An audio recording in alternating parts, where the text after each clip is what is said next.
సిద్దిపేట జిల్లా దుబ్బాక మున్సిపల్ పరిధిలోని 15, 18వ వార్డులలోని డ్రైనేజీల నిర్మాణాలను సిపిఎం పార్టీ జిల్లా కార్యదర్శి జి భాస్కర్ పరిశీలించారు. వార్డులలో నాసిరకం పనులు చేస్తున్నారని విమర్శించారు.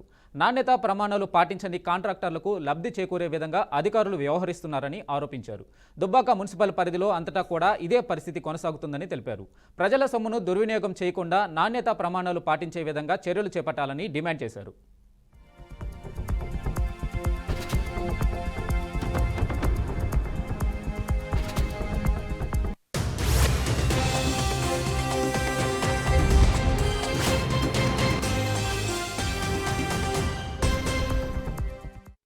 వార్డు మరియు 18వ వార్డులో డ్రైనేజ్ పనులు గత నెల నుంచి కొనసాగుతూ ఉన్నాయి.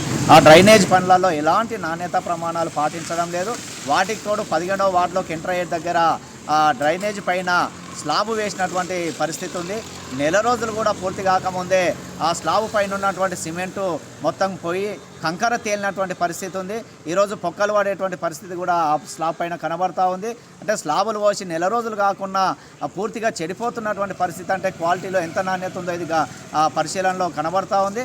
వారితో పాటు ఈ నాణ్యత ప్రమాణాలు పాటించకుండా ఈ మున్సిపల్ అధికారులు కానీ, ఏఈ గారు కానీ, లేకపోతే ఇక్కడ ఉన్నటువంటి చైర్మన్, పాలకవర్గం ఏం చేస్తున్నారని చెప్పి సిపిఎం పార్టీగా ప్రశ్నిస్తూ ఉన్నాం. చైర్మన్ గారు ఈ పనులపైన పూర్తిగా నిర్లక్ష్యంగా వ్యవహరిస్తున్నారని చెప్పి ఈరోజు ఈ పనుల నాణ్యత లోపాలను బట్టి అర్థమవుతా ఉంది. వాళ్ళ సొంత లాభం తప్ప ప్రజల ప్రయోజనం కోసం పాలకవర్గం పనిచేయట్లేదు, ముఖ్యంగా చైర్మన్ గారు పనిచేయట్లేదని చెప్పి ఈరోజు సిపిఎం పార్టీగా విమర్శిస్తూ ఉన్నాం. వెంటనే మున్సిపల్ కమిషనర్ గారు, ఏఈ గారు స్పందించి ఈ పనుల నాణ్యత పైన వెంటనే చర్యలు చేపట్టాలి. ఆ కాంట్రాక్టర్ పైన కూడా చర్యలు తీసుకోవాలని సిపిఎం పార్టీగా డిమాండ్ చేస్తూ ఉన్నాం.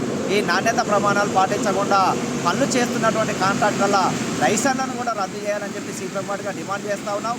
ఈ 2 వార్డులే కాదు, దుబ్బాక మున్సిపల్ పరిధిలో ఉన్నటువంటి అనేక వార్డులలో కూడా ఇదే పరిస్థితి కొనసాగుతూ ఉంది.